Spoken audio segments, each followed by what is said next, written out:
As Joe Douglas and the Jets front office get ready for their first draft, I've done a couple of these mock drafts over the last few weeks, and one thing I haven't done a lot of is trade. Now, I've been trying to get as many of the trade rumors as you probably have through the grapevine, trying to figure out what trade partners make sense. So on this mock draft, we're going to be a little bit different than the past ones. We're going to have a couple of trades in here that, when you look at the value of the picks being dealt, makes a lot of sense, and for the Jets' needs, also will make a lot of sense. But with that being said, let's get right into it. This is New York Jets Mock Draft 5.0.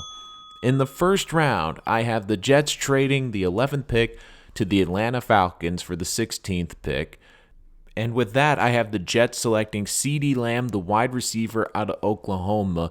Now, it's been reported that the Jets are very interested in Lamb, and I do believe he could fall to them at 16. There's so many great wide receivers in this draft. I do believe the Jets feel that at 11, they can trade back to 16 and still get one of the big three or get a different player that might be more valuable at that point. But when they get to 16, they see Lamb, who they apparently really like, is a big dynamic playmaker, highly productive in college, and can really stretch the field, averaging over 21 yards per catch on the outside. I think it's going to be too hard to pass up. I mean, he's a playmaker at all three levels of the passing game, can get great separation, but also can get up and make a play, has great hands. I just think the Jets at this point, when you get to 11 and the best offensive line prospects are off the board, the top three I have going in the top 10, it makes sense to trade back, get a little bit more draft capital, but still get a highly productive wide receiver that can be dynamic in the passing game.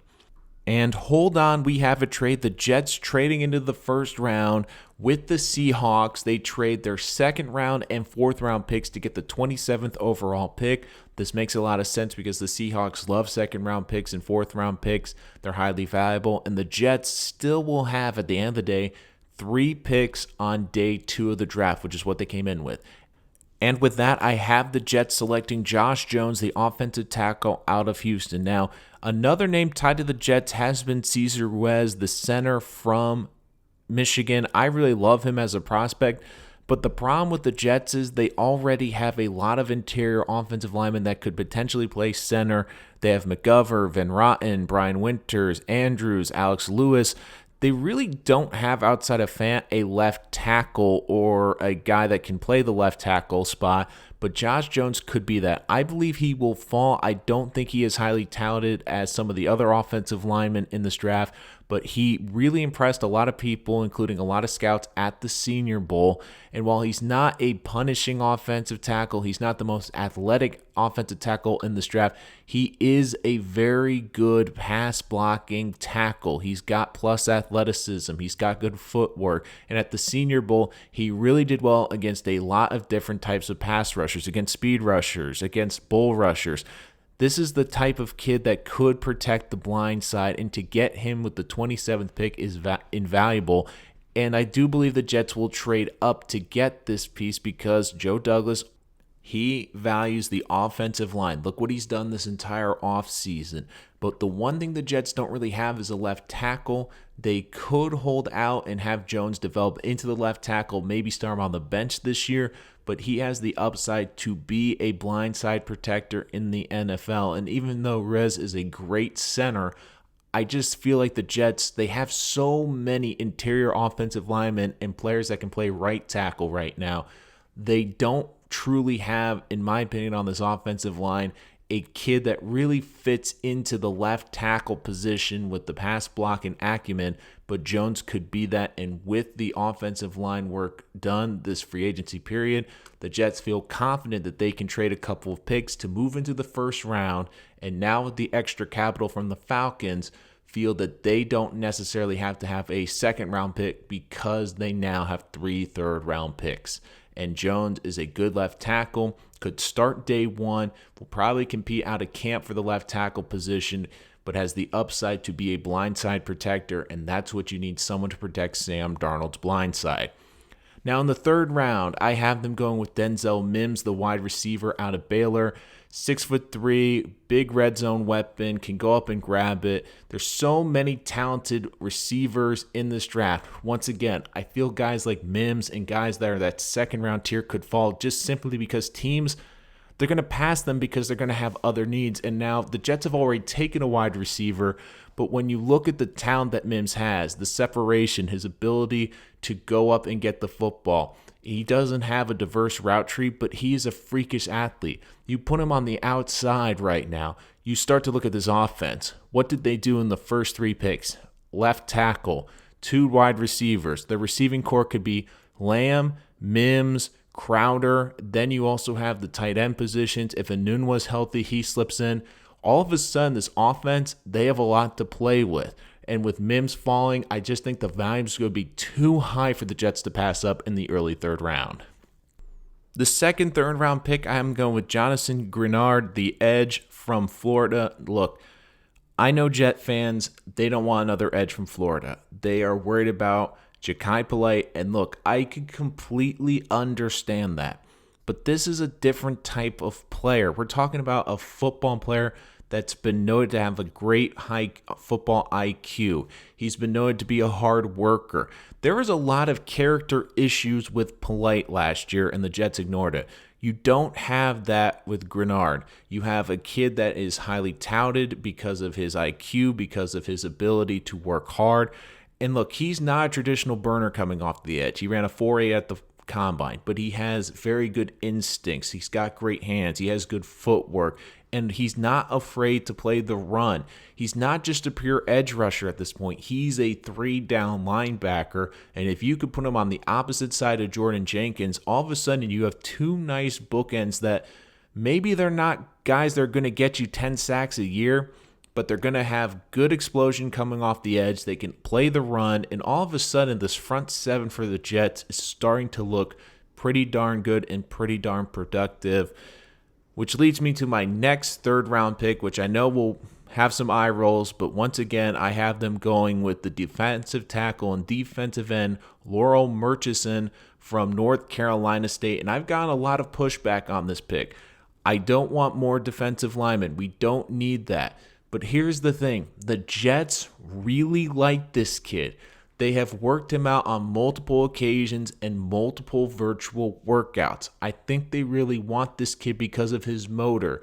He had 7 sacks. He's an interior pass rusher. They're very hard to find. And he can also be played in multiple positions along the defensive line, can help them get multiple defensive line looks. Don't forget, Henry Anderson has 2 years left on his contract. The Jets could maybe be looking to get out from under that contract next year. And you don't know what Greg Williams wants to do. Maybe he wants to play more 4-man down lineman fronts, and Murchison can help him with that ability.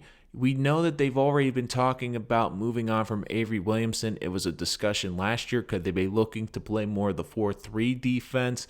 I don't know, but Murchison gives them depth. He's an interior pass rusher. He's another high character guy.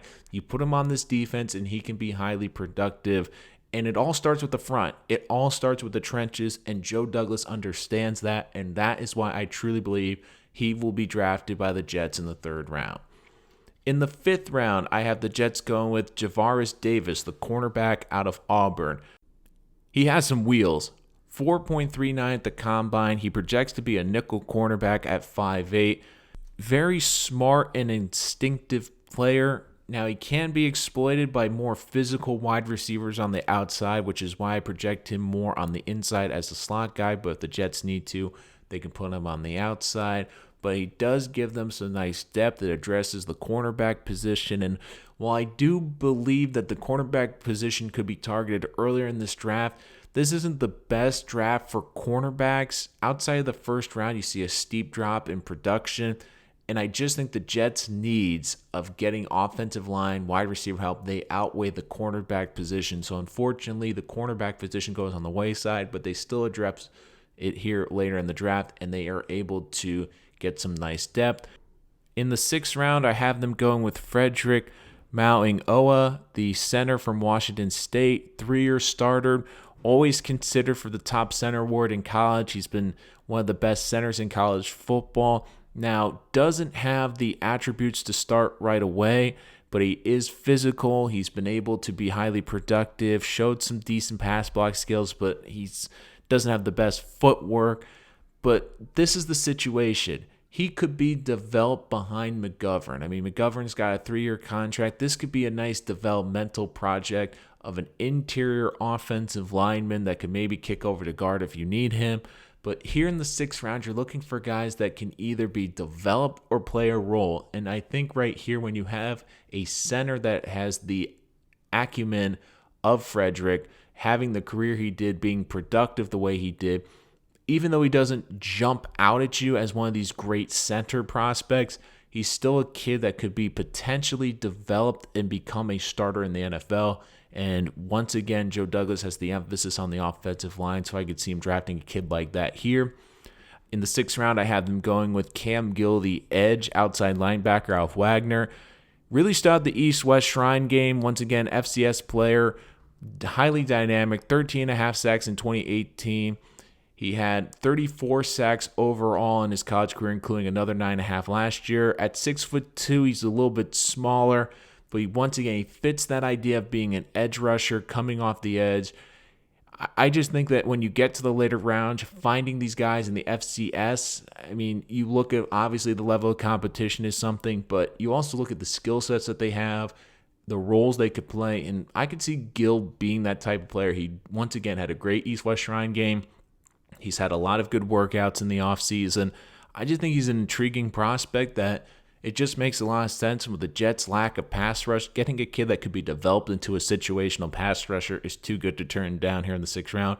And finally, the last 6th round pick I have them getting is GIOVANNI RICCI, the tight end out of Western Michigan.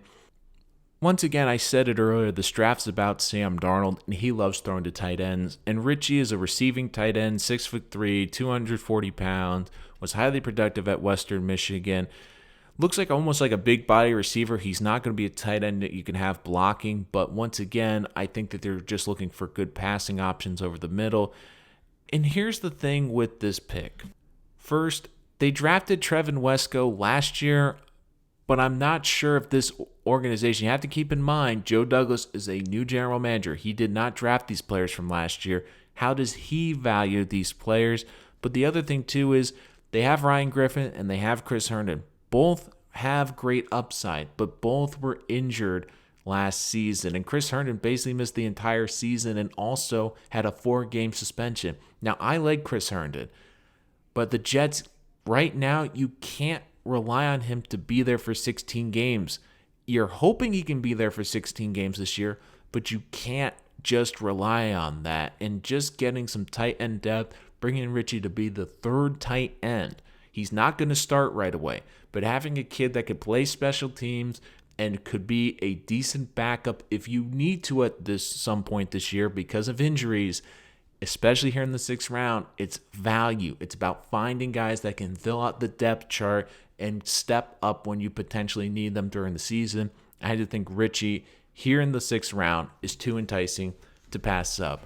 So what did you think of this mock draft? What trades would you like to see the Jets make? Do you think they should trade up in the 1st round, trade back in the 1st round? Do you like the idea of them coming in to get another 1st round pick late in the 1st round, like in this mock draft with the Seahawks? I'd love to hear your opinions. Make sure to comment below and make sure you hit that subscribe button so you don't miss any of our latest NFL draft coverage and coverage of the New York Jets. We have so much to get to, and of course, we're going to have at least one more mock draft before the April 23rd 1st round, so make sure you hit that subscribe button. I promise you, you're not going to want to miss that. But until next time, this is Nolan Rich, and this is Rich Sports Talk.